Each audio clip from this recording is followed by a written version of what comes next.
എല്ലാ വെള്ളിയാഴ്ചയും രാവിലും പകലിലുമൊക്കെയായിട്ട് രണ്ടിലും കൂടെ കൂടിയിട്ട് ചെല്ലിയാൽ മതി. 1000 തവണ പതിവാക്കിയാൽ ഇരുലോക വിജയം അവൻ ഉറപ്പാണ്. ഓന്റെ ദുനിയാവിലെ ആഖിറത്തിലെ എല്ലാ കാര്യങ്ങളും അള്ളാഹ് അങ്ങ് ഏറ്റെടുക്കുന്നുള്ളതാണ്. അവനൊരു സ്പെഷ്യൽ പരിഗണന ഉണ്ടാകും. വിജയത്തിന്റെ എല്ലാ സൗഭാഗ്യങ്ങളും ഹൈറുകളും നമുക്ക് മുമ്പിൽ തുറന്നു കിട്ടാൻ കാരണമാകുന്ന ചൊല്ലാനും വളരെ എളുപ്പമാണ്.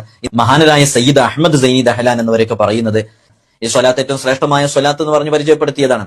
ഈ സ്വലാത്ത് ഒന്നു ചൊല്ലിയാൽ തന്നെ 6 ലക്ഷം സ്വലാത്തിന്റെ പ്രതിഫലം. അല്ലാഹുമ്മ സ്വല്ലി അലാ സയ്യിദിന മുഹമ്മദ് അദദ മാ ഫീ ഇൽമില്ലാഹി സ്വലാത്തൻ ദായിമതൻ ബിദവാമി മുൽക്കില്ലാഹ്.